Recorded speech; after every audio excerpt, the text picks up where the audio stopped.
अनिश एक सरकारी मुलाजिम था। बड़ी ही जद्दोजहद करने के बाद रेलवे डिपार्टमेंट में उसकी नौकरी लगी थी।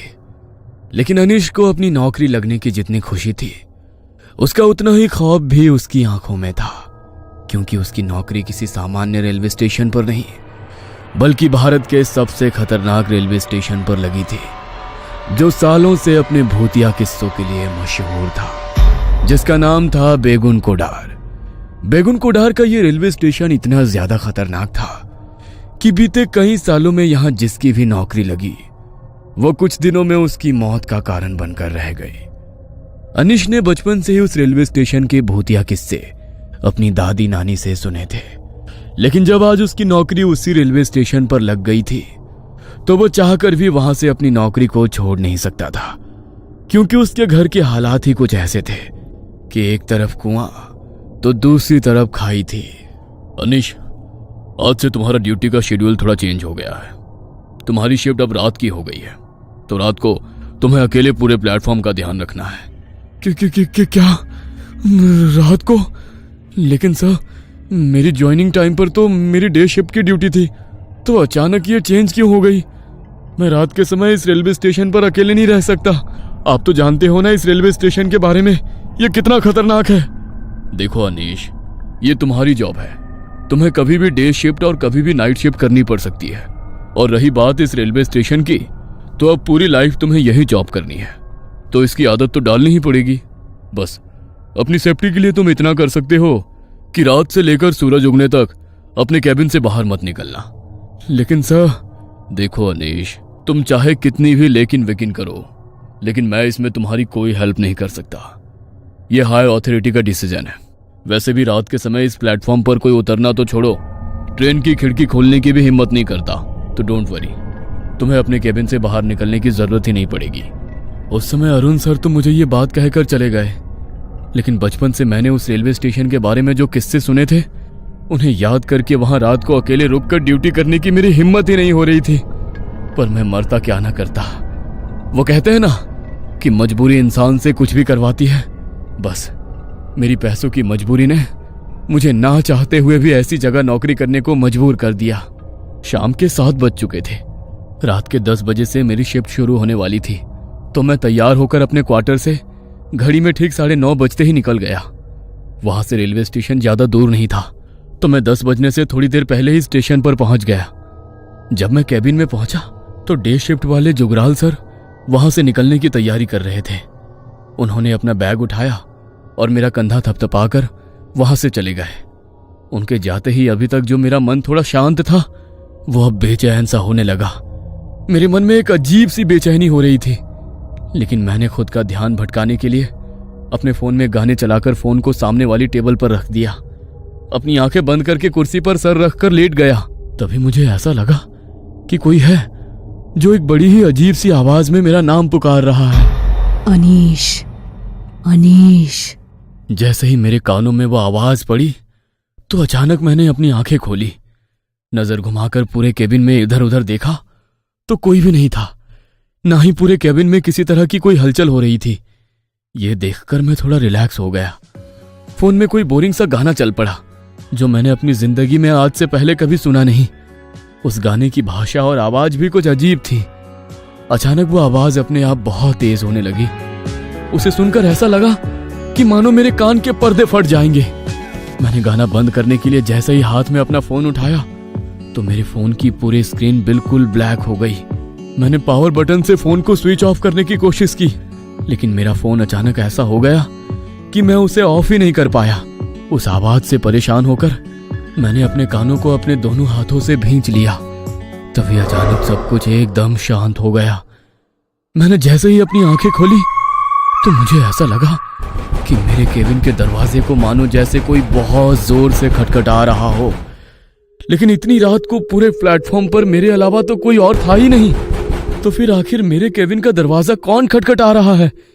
ये सोचकर मेरे पसीने छूट गए, लेकिन फिर भी मैंने हिम्मत करते हुए पूछा, कौन है? कौन है बाहर? मेरी मदद करो साहब, दरवाजा खोलो, वरना वो लोग मुझे मार डालेंगे।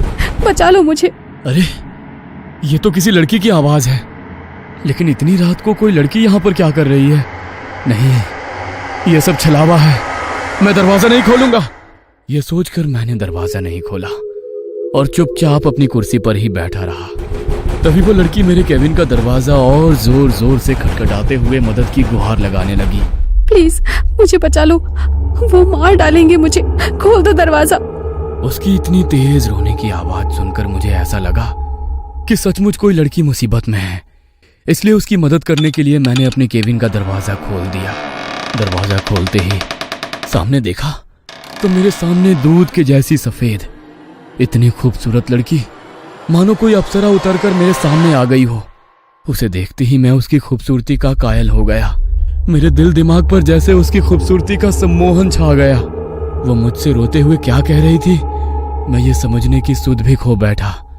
तभी उसने अचानक अपने हाथों से मुझे पीछे करते हुए मेरे केबिन के अंदर आकर दरवाजे को बंद कर लिया। प्लीज आज रात मुझे यहाँ छुपा लो, सुबह होते ही मैं यहाँ से चली जाऊंगी। ठीक है, लेकिन आखिर तुम इतनी डरी हुई क्यों हो? क्या हुआ है? देखो, अगर तुम्हें कोई मदद चाहिए तो मैं पुलिस को इन्फॉर्म कर सकता हूँ। नहीं प्लीज, तुम किसी को मत बुलाना। मैं आज रात गोपाल के साथ भागने वाली थी। बहुत प्यार करते हैं हम दोनों एक दूसरे से, लेकिन ये बात मेरे बापू को पता लग गई। गोपाल तो किसी तरह यहाँ से निकल गया, लेकिन मैं यहीं रह गई। कल सुबह गोपाल मुझे लेने आएगा तो मैं उसके साथ यहाँ से चली जाऊंगी, लेकिन सुबह होने तक मेरी मदद कर दो। अगर मेरे घर वालों ने मुझे ढूंढ लिया तो वो मुझे जान से मार देंगे। मैं इसीलिए यहाँ पर आई, क्योंकि इतनी रात को डर के मारे कोई भी मुझे यहाँ ढूंढने नहीं आएगा। मेरी मदद करोगे ना? हाँ ठीक है, तुम चिंता मत करो, लेकिन लगता है कि तुम्हें ठंड लग रही है। जब से आई हो कपकपा रही हो। तुम यहाँ बैठ जाओ, तब तक मैं तुम्हारे लिए चाय लेकर आता हूँ, तुम्हें अच्छा लगेगा। जी। उसे वहां बैठाकर मैं केबिन के किचन में उसके लिए चाय बनाने चला गया। चाय बनकर तैयार हो गई थी। मैं बस चाय लेकर उसके पास जा ही रहा था कि तभी मुझे उसकी चीखने की बहुत तेज आवाज सुनाई दी। उसकी चीख सुनकर मेरे हाथ में पकड़ा चाय का कप मेरे हाथ से छूटकर नीचे गिर गया। मुझे लगा कि उस लड़की के घर वालों ने कहीं उसे पकड़ तो नहीं लिया। यह सोचकर मैं बड़ी ही हड़बड़ी में किचन से बाहर आया तो मैंने देखा कि मेरे केबिन का दरवाजा खुला हुआ है और वो लड़की भी वहां पर नहीं है।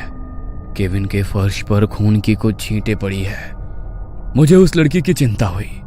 मैं जल्दी से अपने केबिन से बाहर निकला तो केबिन की दाहिनी ओर से मुझे फिर से उसकी चीख सुनाई दी। मैं भागकर उसकी ओर गया तो देखा वो लड़की जमीन पर बैठी हुई है। उसकी पीठ मेरी तरफ थी। वो रोते हुए अपने हाथ से कुल्हाड़ी लिए बेरहमी से किसी पर वार कर रही थी। यह नजारा देखकर मुझे अपनी आंखों पर यकीन नहीं हो रहा था कि जो लड़की अभी कुछ मिनट पहले मेरे पास आकर मदद की गुहार करती हुई रो रही थी, अभी वो लड़की अपने हाथों से कुल्हाड़ी लिए बेरहमी से किसी पर ऐसे वार कर रही है। यह देखकर मुझसे रहा नहीं गया। मैंने उसे आवाज लगाई, ये क्या कर रही हो तुम? किसी को मार डाला क्या तुमने? मेरे इतना कहते ही उसने कुल्हाड़ी से वार करना बंद कर दिया और उसने अपनी गर्दन मोड़कर जैसे ही मुझे देखा तो डर के मारे मानो मेरी आत्मा मेरे शरीर से निकल गई हो। उसका पूरा चेहरा खून से लथपथ था। आंखों की जगह बस काली पुतलियां थी। चेहरा बुरी तरह से कटा फटा हुआ था। उसने मेरी ओर देखकर बड़े ही भयानक तरीके से मुस्कुराया तो उसके लंबे काले दांत देखकर मुझे ऐसा लगा कि घिन के मारे मुझे उल्टी हो जाएगी। वो अपने सामने पड़ी लाश के मांस को अपने हाथों से पकड़कर खा रही थी। उसे देखकर मैं इतना डर गया कि डर के मारे मेरे पैर वहीं जम गए। तभी उसने फिर से मेरी ओर बड़ी ही भयानक हंसी के साथ हंसते हुए देखा और अचानक वहां से भाग गई।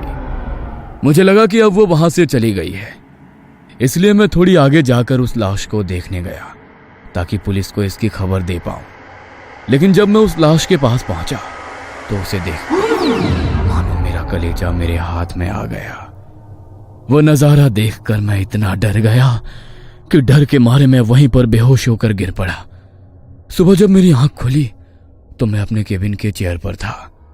प्लेटफॉर्म से बहुत शोर सुनाई दे रहा था। मैंने बाहर निकलकर देखा तो प्लेटफॉर्म पर काफी सारे लोगों का जमावड़ा लगा हुआ था।